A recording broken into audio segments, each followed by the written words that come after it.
On September 2nd, 2014, Virginia's then Governor Terry McAuliffe announced the Atlantic Coast Pipeline. Today is really an exciting day for the Commonwealth of Virginia. Dominion AGL Resources, Duke Energy, and Piedmont Natural Resources are forming a joint venture to build a major natural gas pipeline and what I call an energy superhighway. That pipeline was to stretch 600 miles through North Carolina, Virginia, and West Virginia. But it was never built, thanks to the Southern Environmental Law Center and the efforts of grassroots environmental activists. The pipeline was defeated in 2020. It's one of the biggest fossil fuel projects ever planned for Appalachia. As far as I can tell, the Atlantic Coast Pipeline's cancellation, forced by this grassroots resistance, was kind of an unprecedented story.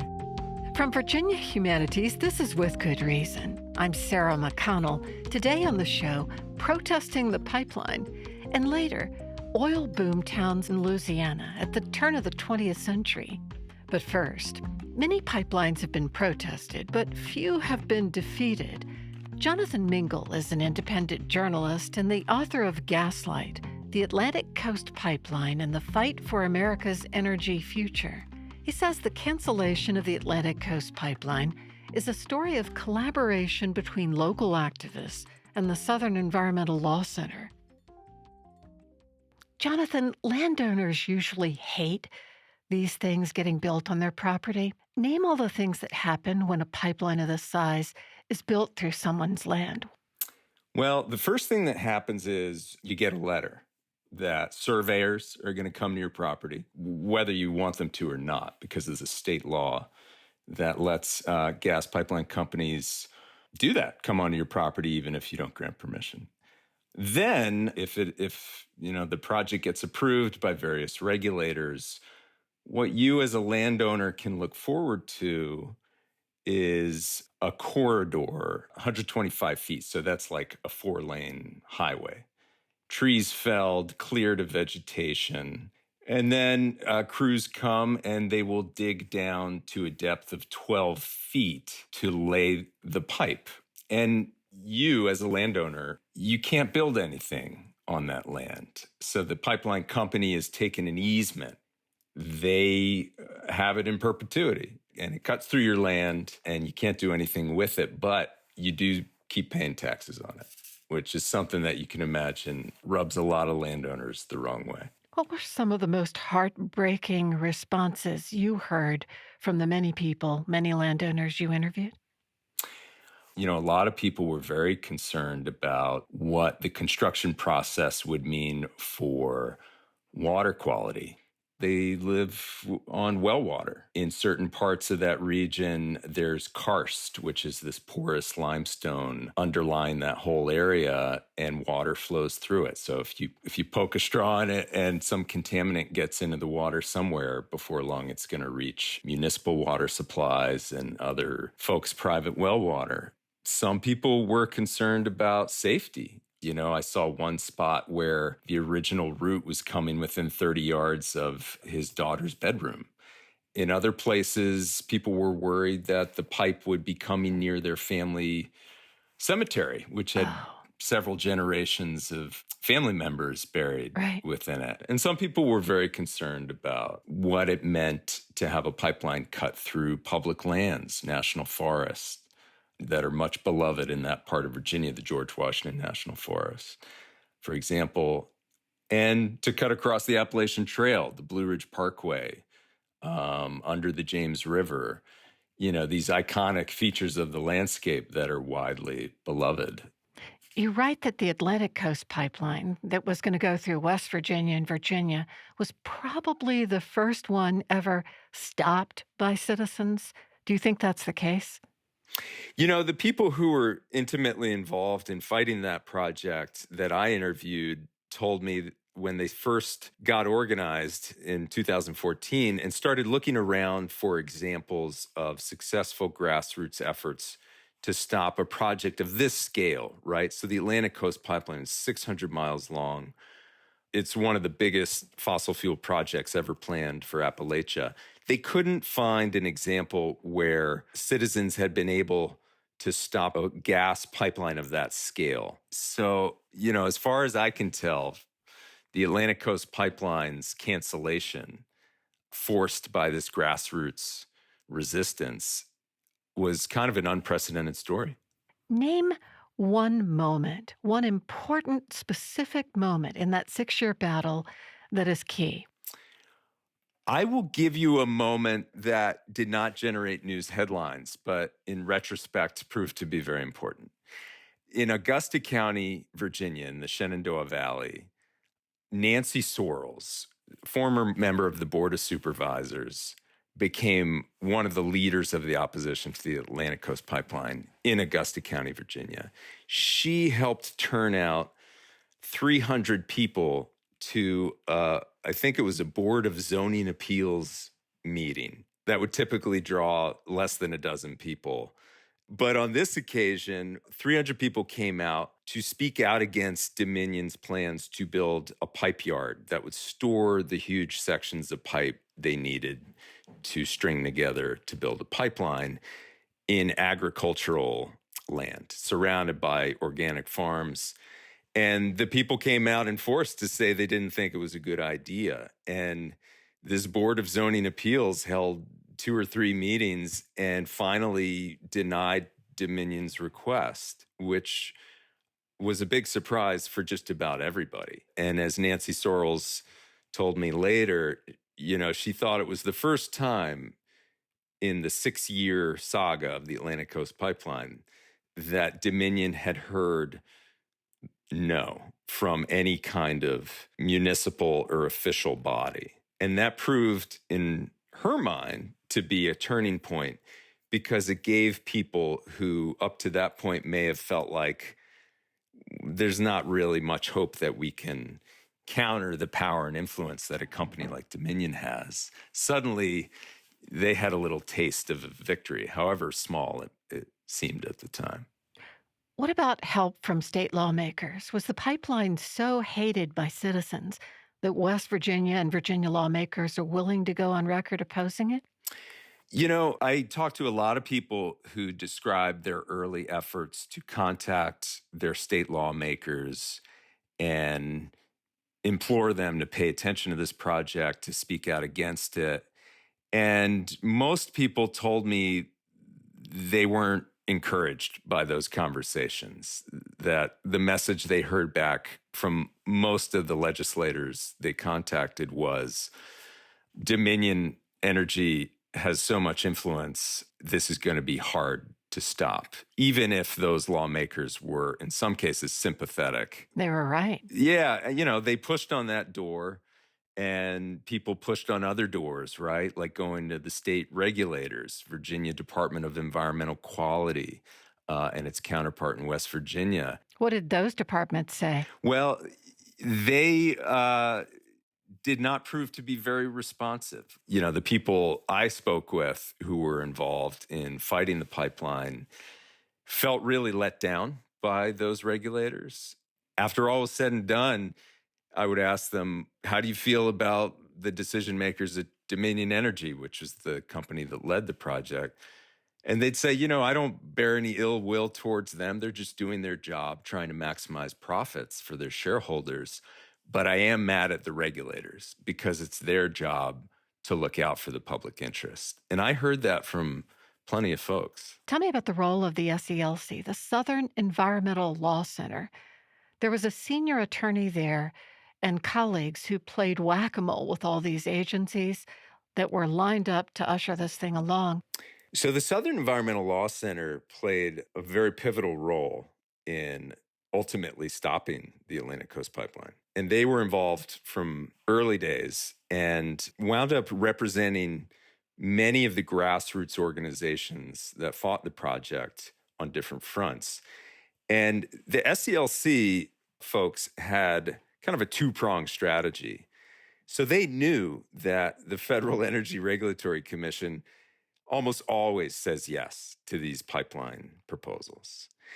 And they wanted to challenge the methodology that federal agency uses to determine whether these projects serve the public interest. And they knew that in order to get that case a hearing in federal court, they needed to keep the project from getting built. Because what happens is, by the time any of these questions get litigated, the pipe is already in the ground with methane gas flowing through it, and it becomes a fait accompli. That was the outcome they wanted to avoid. So they worked very closely with many different grassroots groups who were their clients to challenge different permits that federal agencies and state agencies had to grant to the pipeline for it to get built. And that proved to be a very effective strategy. And the delays made everything more costly for the pipeline developers. And over time, the cost of the pipeline doubled from 2014 to 2020. And by the time Duke and Dominion decided to cancel it, investors were getting nervous. Wall Street bank analysts were getting skeptical. They had kind of lost everybody. This went to the Supreme Court. What was the issue there? And the lawyers arguing for the opponents of the pipeline were Southern Environmental Law Center? Yeah, that's right. It wound up in the Supreme Court in February of 2020. And the case itself was a fairly technical case that involved some obscure laws about whether the National Park Service could deny oil and gas pipeline developers the right to cross national park lands. And the reason that was relevant for this project was at some point, Dominion needed to cross the Appalachian Trail. And they proposed to do it under a spot called Reed's Gap, which is where Nelson County, Virginia meets Augusta County. And they were going to drill a mile-long hole through the Blue Ridge Mountains, under the Blue Ridge Parkway, under the Appalachian Trail.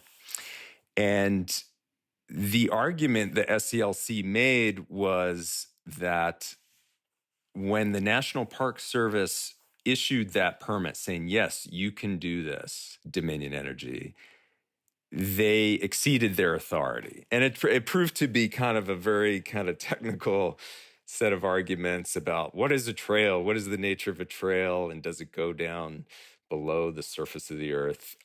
But it actually proved to be important, even though they lost that case, the SCLC and its clients, and the Supreme Court ruled in Dominion's favor. That case was one of several that kind of threw sand in the gears, right? And slowed the overall pipeline construction down to the point where it was challenged on multiple fronts, and it was challenged in the court of public opinion by pretty spunky, creative grassroots groups. And it was just, as many people put it, death by 1,000 cuts. By the time they canceled it in July 2020, they realized that they didn't want to throw good money after bad after 6 years. Energy companies argue natural gas is the cleanest fuel, and it's really sort of a bridge fuel to a safer climate. Opponents say it's no better than coal for the climate. What do you think? Do we need it? This has long been the line from the oil and gas industry and also utility industries. This idea that natural gas is a bridge fuel to the clean energy future, and it's cleaner than coal. And it is true that when you burn gas to make electricity, it produces half the CO2 as burning coal. But that's not the whole story. And what these companies won't say out loud is that natural gas is methane. And when it leaks to the atmosphere, methane is a super potent greenhouse gas. Methane is responsible for 1/3 of all global warming to date. They also don't want to mention the fact that natural gas is a fossil fuel and that there are other ways to generate electricity: wind, solar, geothermal, hydropower. We have batteries now that are getting cheaper. There are a lot of other ways to keep the lights on that don't require burning methane.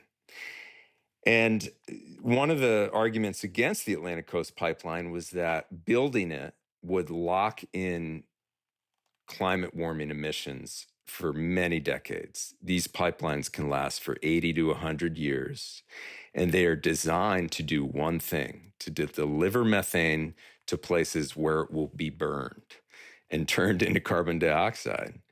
So the question now isn't, is natural gas cleaner than coal? It is. We've known that for a long time. The question is, by investing further in natural gas infrastructure, are we crowding out other truly clean solutions, renewable energy, energy efficiency, and are we locking in emissions that could be avoided if we make different infrastructure choices? Well, Jonathan Mingle, thank you for talking with me on With Good Reason. Well, thank you for having me.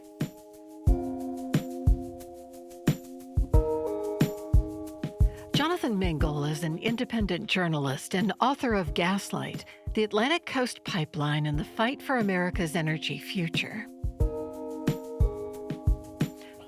Oil in Louisiana was first discovered at the turn of the 20th century. Suddenly, even the most unassuming plots of land there could be worth millions. But not everyone with oil on their property got rich. Henry Wiencek is the author of Oil Cities, The Making of North Louisiana's Boom Towns, 1901 to 1930. Henry, how did America's oil boom begin and spread across various states and eventually to Louisiana? I mean, the story of oil in America is really a story of industrialization. I mean, it's a transition from an economy that was mostly based in farmland and in farmland production to factories and trains and eventually automobiles. Early oil booms took place in places like in the Midwest and in the Northeast, in places like Pennsylvania, Indiana, Ohio. But then in the early 20th century, it moves down to the Southwest, starting with Spindletop in Texas in 1901, which was, to that point, the biggest oil strike that had ever occurred in American history. And then as a result of that, everybody wants to find the next gusher, the next Spindletop. And Louisiana becomes the next site of interest after Spindletop starts to wind down. And where did they go in Louisiana? They went to a parish right next to Texas. That's correct. The first site of oil production in Louisiana was in Jennings, which is in southwest Louisiana, not far from the border of Texas. It's a very rural, pretty remote part of Louisiana, still pretty remote to this day. And that was the first site of oil production in Louisiana. It started in the southwest and then eventually moved up to the northwest around Shreveport. And then in the parish that has Shreveport, Caddo Parish, they found a lot of oil? Yeah, I mean, Caddo Parish, there an enormous amount of oil was produced there, millions and millions of barrels, starting in about 1904. There had been a lot of enslaved labor in Caddo Parish. Following the end of the Civil War, there was a ton of anti-Black vigilante violence and lynchings against Black people across the South. And when the Equal Justice Initiative did a survey of the places that had the most lynchings in America, Caddo Parish came in second nationally.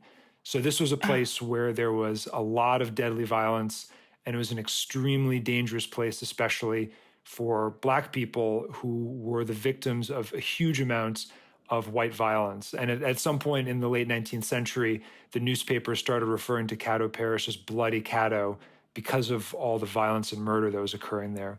I'm touched by the story you write about of a Black woman whose father was murdered in a lynching in Caddo Parish. She inherited land from him that made her rich when oil was found there. Tell me about her and about that stepfather. Yeah, he was a small landowner in a town called Homer in Claiborne Parish. He owned about 40 acres of land that he purchased from his boss, his white boss. And he was murdered by a white mob. Flash forward 20 years later, his stepdaughter, Lily Gussie Taylor, is a Black washerwoman in Dallas, and she's informed that she is the rightful owner of this land, which at that point was then suddenly worth potentially tens of millions of dollars because oil had been discovered there by the Gulf Oil Company. And in fact, oil was being produced there. And what happened was a long legal trial in the early 1920s that adjudicated the question of whether this poor black washerwoman in Dallas would be able to inherit millions and millions of dollars. This very poor woman, Lily Gussie Taylor, eventually did win and became wealthy, but you have a section in your book you call White Reaction to America's First Negro Princess. Tell me about that. And first, why do you call her a princess? Why did they call her a princess? Well, that was what I'm quoting newspapers at the time who were kind of amazed and aghast that this black washerwoman was about to become the wealthiest oil heiress potentially in the world. A reporter from a white-owned newspaper supposedly has this interview with Lily Gussie Taylor, and I won't repeat it because it's full of really horrible kind of grotesque racial caricatures. It kind of turns her into this caricature of a black woman of that time, really kind of dim and dumb and not understanding what's going on around her. And what I discovered is that that interview was a total fabrication. It didn't exist. A black-owned newspaper from Dallas was able to interview her, and she specifically said, "You are the only journalist I've spoken with. I've not spoken to anybody else." And in this interview with this black newspaper, she talks about herself. She talks about her childhood in Louisiana and how she had to flee for her lives because of the violence there. And she mentions that, one of the things that the white newspapers say is, oh, she won't know what to do with all that money. She's too dumb to know what to do with it.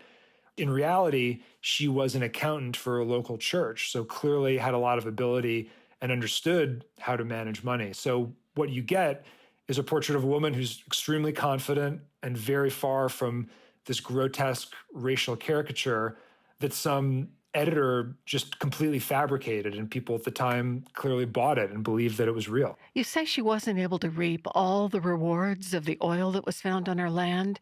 How much of it did she get, and how much went to others who just sort of took it from her? So nominally, at the end of the case, she won. She was declared to be the rightful owner of this acreage in Claiborne Parish, and she won the case. But ultimately, when you parse the details and you see how much money was actually allotted to various parties, she ultimately ended up with a very small amount, relatively speaking. The oil company, Gulf Oil, that eventually won the lease, they obviously profited enormously from it. Her lawyers profited enormously from it because the deal was they agreed to take this case for 1/2 of the royalties that she would ultimately receive. So they ultimately got a huge chunk of the royalties. Let me step away from her for a moment and look at the very beginnings of Oil City in Caddo Parish. How did the first oil prospectors know there would be oil there? What were they looking for, and what made them think there, not elsewhere? Now we have a lot of technology that we can use to look underground and see where oil and gas is. Then you don't have that technology, so you have to rely on more kind of primitive above ground indications. Those indications could be what are called salt domes, which are essentially literal domes that you can see in the ground that reflect the fact that there is oil and gas below the ground pushing up salt deposits above ground. It also could be gas coming out of the ground. And in fact, there's a story that a German immigrant told later in Caddo Parish. He claims that he saw a gas seepage in Caddo Lake and was able to light a match and follow the flame that was created across Caddo Lake. Whether that's true or not, I couldn't tell you. It might be a bit romanticized.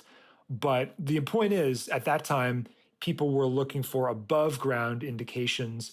And there were above ground indications that potentially there was oil and gas in Caddo, to the northwest of the state. And so in 1904, people start drilling in rural Caddo Parish, and in that same year, oil is discovered for the first time. You have fascinating pictures of the very earliest days and later as the, oil boom continues, of what it was like to see the first derricks on farm fields. And then this one picture of a Baptist church congregation baptizing members in Caddo Lake, which is surrounded by huge oil derricks.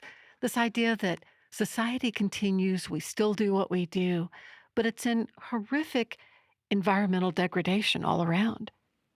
Yeah, I mean, one of the things that's so fascinating to me is, first of all, there's just incredible photography of the oil fields at the time, which tells you just how compelling this was to people, even at the time. They understood, wow, these are really remarkable changes. This is something that's very different.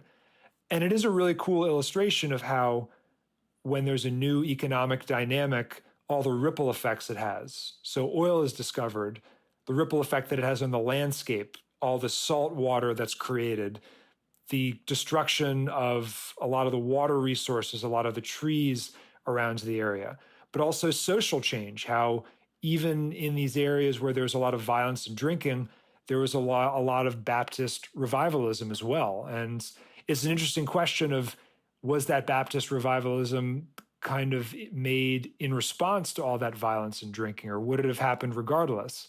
So at the core of all this, you have the oil industry, this new thing that comes to rural Louisiana, and the ripple effects that it creates, how it changes the landscape, how it creates all these new communities. And as you point out, Sarah, how people still just want to live their normal lives with their families, with their churches, surrounded by this bizarre new industrial landscape.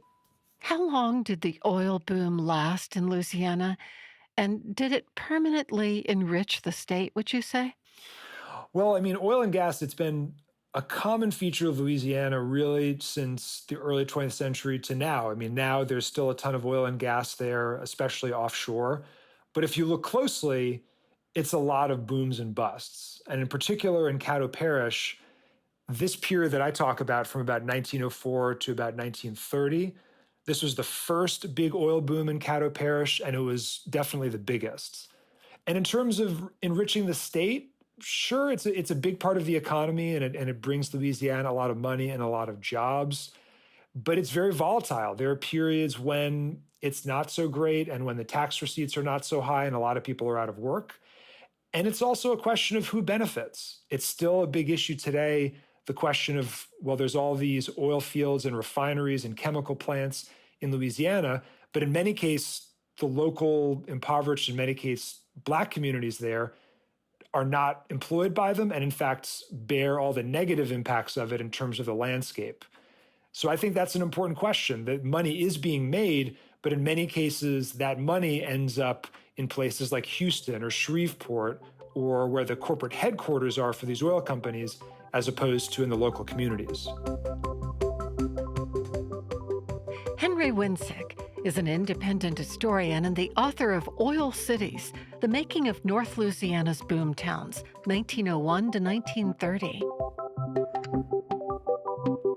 This is With Good Reason. We'll be right back.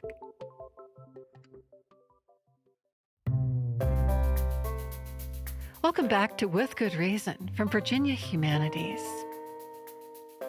In the 1970s, Rae Ely fought tooth and nail to protect her bucolic hometown from developers. She wasn't well versed in activism or politics, but she stood up to powerful politicians and business leaders to stop plans for a prison facility and a vermiculite mine in her community. Brian Balogh is a professor emeritus of history at the University of Virginia and author of Not in My Backyard: How Citizen Activists Nationalized Local Politics in the Fight to Save Green Springs.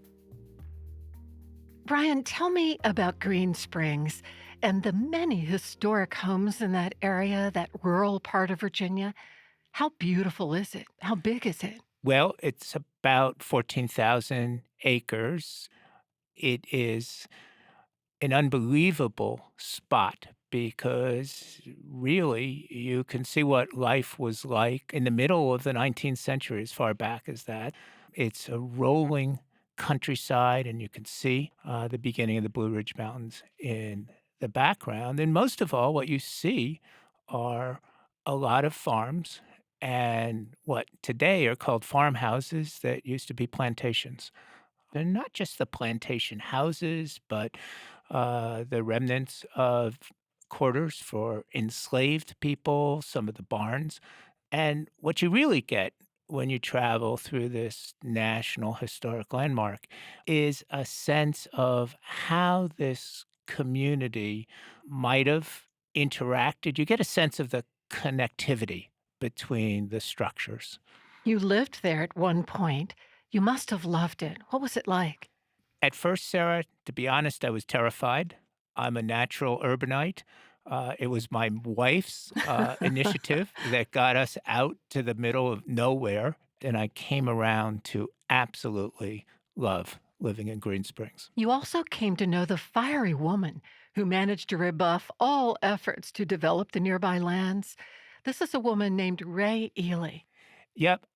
Ray was a character from day one. Ray, frankly, was a character before I ever met her.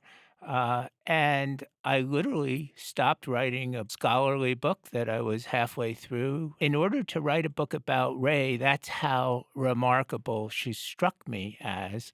That was just the tip of the iceberg. Once I had done a decade of research on Ray, on Green Springs, and the whole movement that came out of that, I found her even more remarkable. In the 1970s, she stopped the then governor of Virginia from building a giant prison facility there.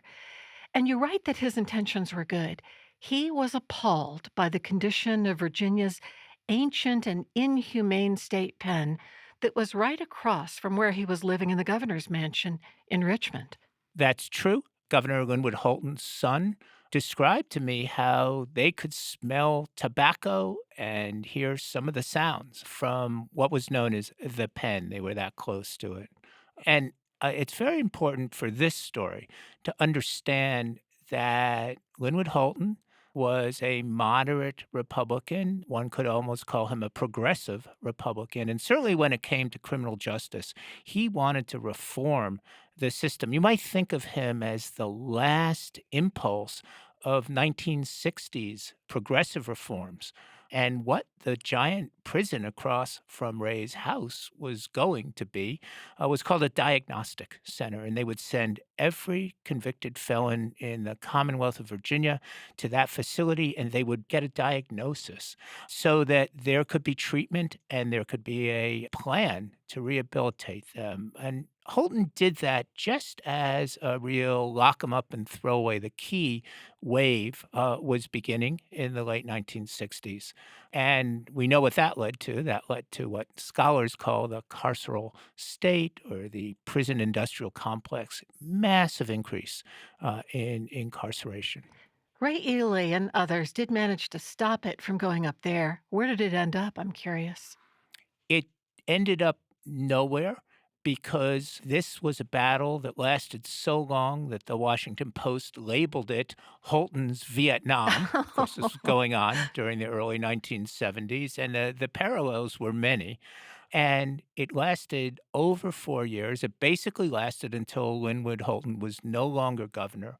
So Rae Ely had to stop the governor of Virginia. She also had to fight local government interests in that rural county. Why? Louisa County itself was one of the poorest counties in Virginia.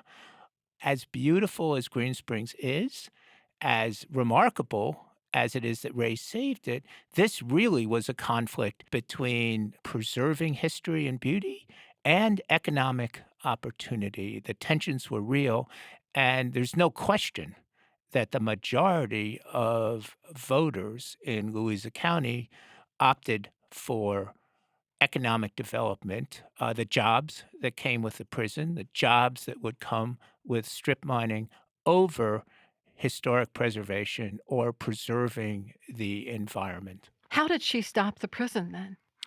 She stopped the prison by, in essence, going around that local government, Louisa County, by going around the Commonwealth of Virginia and getting into national venues, especially federal courts. She used national legislation like the Environmental Protection Act, the Historic Preservation Act, to override truly the will of local citizens. She tapped into national sentiment, a surging environmental movement, to overcome the will of local control. Not long after the prison, along came a company that wanted to strip mine for vermiculite. How invasive would that have been? Vermiculite's a pretty rare mineral. It's used in construction products. It's used for insulation, and it's also used in kitty litter. Right. And the company was no small deal. The company was W.R. Grace and Company, one of the oldest extractive industries in the United States and a Fortune 500 company. Although Ely stopped W.R. Grace and Company from mining, another company did begin mining in the late 1970s, Virginia vermiculite, and is mining today. And it looks like a gigantic open pit. I will say one of the mines they closed, they restored the land. And if you drive by, that land looks like it's never been touched. I'll also say it's unlikely they would have done that without Rae Ely pressuring them. Oh, yeah. Would you tell the story of how Rae Ely decided quickly to buy shares in the company, the vermiculite company, and then later got herself dolled up and drove miles away to the shareholders meeting? Well, dolling up was a very important tool in Ray's toolkit. In fact, I interviewed Rae about 35 times, and I would say interview 20 or so. She stopped and said, "You can't write this book."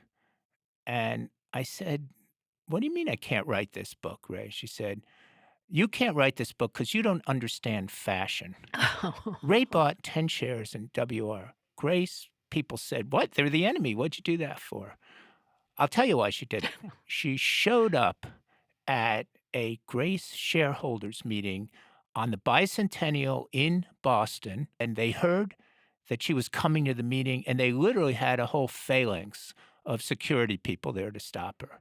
Rae dressed up, in her own words, as a fairy princess. She knew she was going to be on TV.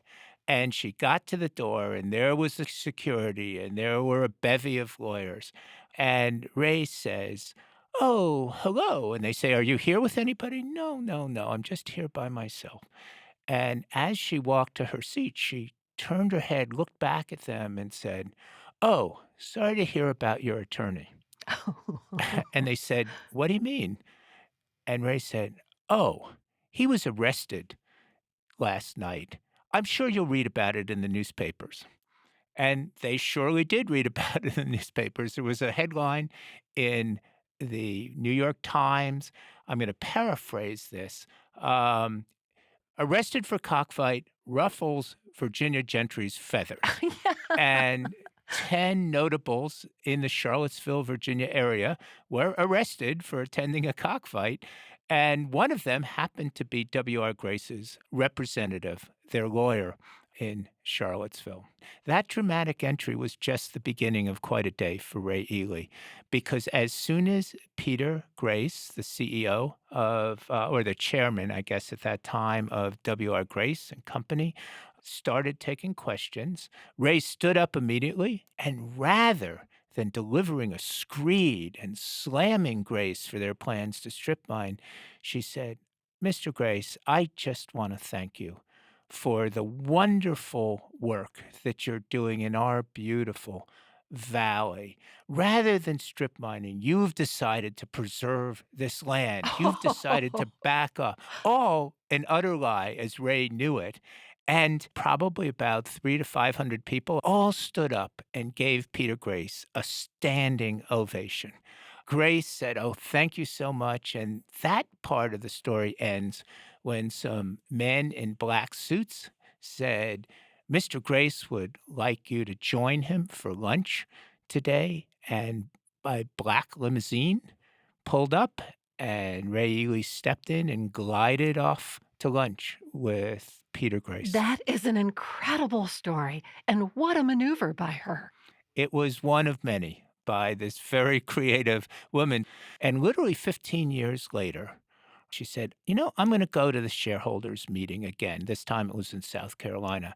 Drove down to South Carolina, checked into the hotel where she knew Peter Grace would be staying. She planted herself on a couch in the lobby. And sure enough, Peter Grace rolls in a few minutes later. "Oh, Mr. Grace. Why, Miss Ely, how nice to see you. What a coincidence." And she says to Peter Grace, we've been fighting over this land in Green Springs for so long. Why don't you just give it to me? And Peter Grace says, that's not a bad idea. I'm going to do it right now. And he walks into the bar where all his staff, they had loosened their ties. They'd probably had a few drinks. And he says, guys, we own this land in Green Springs, and I want you to give it to Miss Ely here. And they're like totally shocked. And in fact, W.R. Grace donated acres and acres of vermiculite-rich land to historic Green Springs Incorporated to be preserved. Ely knew how to play the long game, and she played it brilliantly in that instance. You write that Rae Ely and her fellow activists copied a lot of the tactics of the civil rights movement by appealing to federal agencies and courts to get around local control. Was this unusual? Was that not being done by activists in other areas all across the country back then? You're absolutely right, Sarah. And the first thing to note is they weren't doing it in a self-conscious way. It's not like any of them had been part of the civil rights movement. They were just operating at a time where the civil rights movement, the anti-war movement, the women's movement, the environmental movement had all created a surge of participation, direct participation, actually creating petitions, actually having protests, direct involvement. And so by the early 70s, more and more people, and disproportionately women, were beginning to get involved directly in politics. Your book is titled Not in My Backyard: How Citizen Activists Nationalized Local Politics in the Fight to Save Green Springs. That start of the title, Not in My Backyard, I've always been sympathetic to people who want to preserve the beauty and the water and the resources of the places where they have moved. Well, Sarah, what I admire in this story is the way Rae Ely, and I should add, dozens of other, primarily women, got involved in politics for the first time. Now, there are many people today who are a little uneasy about previously apolitical people getting involved in politics. And I certainly don't want to turn this into a partisan discussion.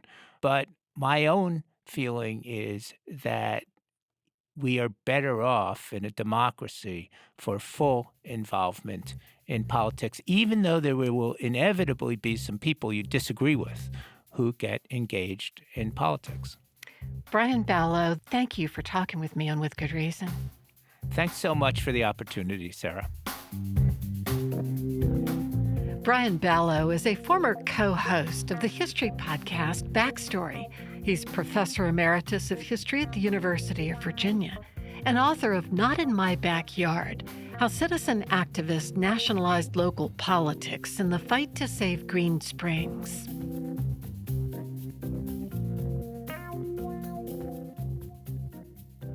Palm oil is the distinct flavor of Afro-Brazilian cooking. It's used in all kinds of traditional dishes and even as an offering to religious deities. Case Watkins is a professor of justice studies at James Madison University and the author of Oil Diaspora: Afro-Brazilian Landscapes on Bahia's Dende Coast. Case, what first piqued your interest in palm oil? When did you taste it first in a local dish?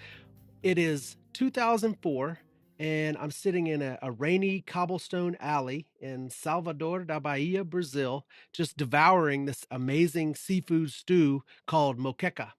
And then I kind of wonder aloud, what is this buttery goodness? And my friend turns to me and says, "Gringo, that's dende," which is the Afro-Brazilian word for palm oil. It's all around us. You should check it out. And so that's basically what I've been doing for the past 20 years or so is, checking out, investigating, learning about and with palm oil. So you loved it, but what is palm oil? What does it taste like? So it's sometimes called red palm oil. It's unrefined palm oil. It's got a buttery taste. It's red in color and kind of has some yellow fat that sits atop that you can see in the bottle. This smell of dende or palm oil kind of wafts through just about every bus stop, every crossing, every street square throughout Salvador. And it kind of tastes almost like butter mixed with saffron. In fact, there are early accounts from some European travelers that mentioned that it was sort of sweet and aromatic and has the color of saffron. Who is cooking with it outside?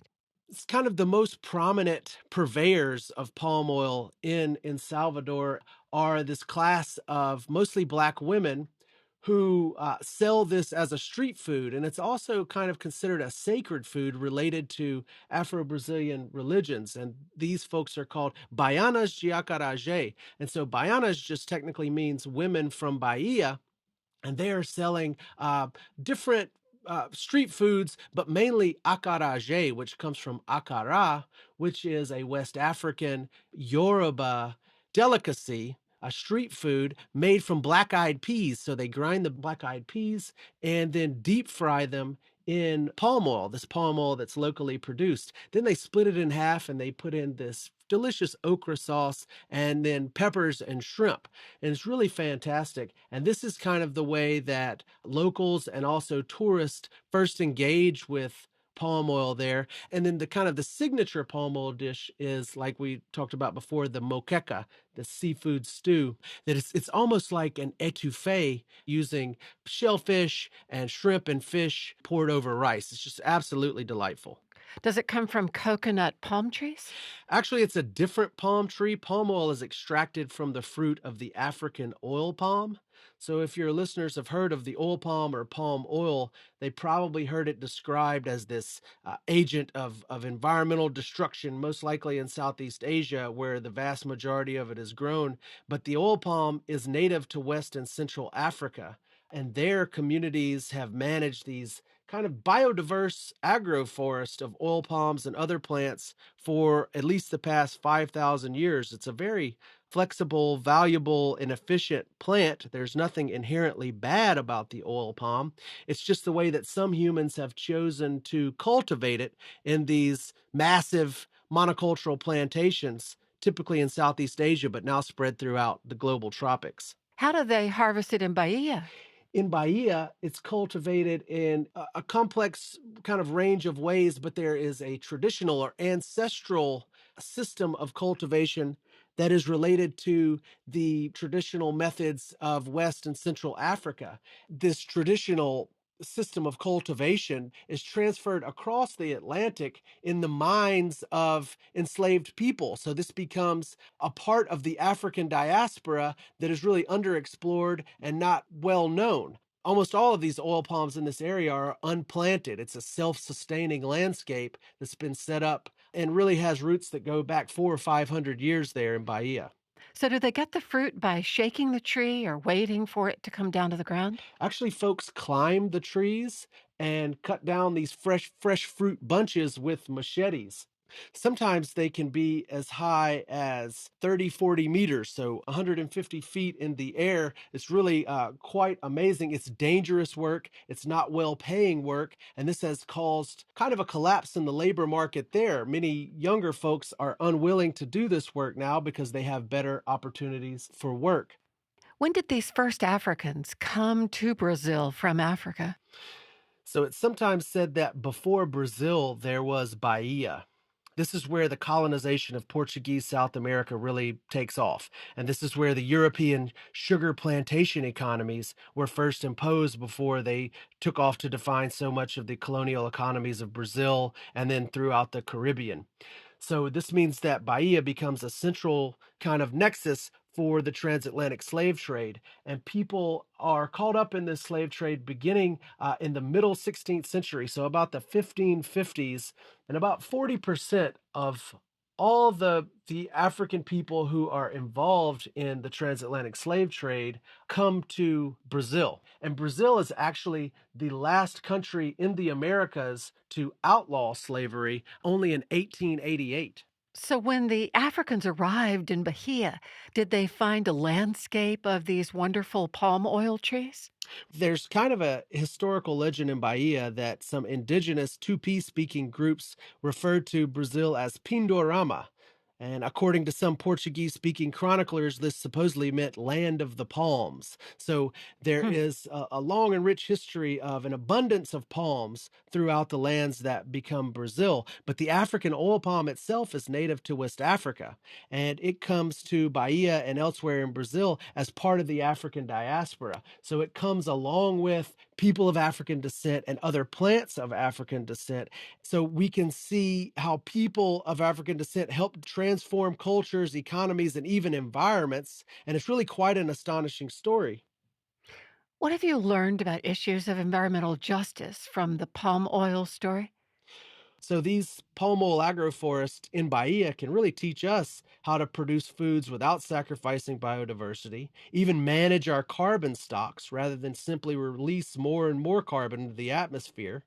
It's about finding ways to support their place-based economies rather than trying to just impose our own Western assumptions on them. So we have so much to learn, and these ancestral ecologies and economies can be some of our greatest teachers if we just choose to listen. Case Watkins is a professor of justice studies at James Madison University and the author of Palm Oil Diaspora, Afro-Brazilian Landscapes on Bahia's Dende Coast. With Good Reason is produced by Virginia Humanities, which acknowledges the Monacan Nation, the original people of the land and waters of our home in Charlottesville, Virginia.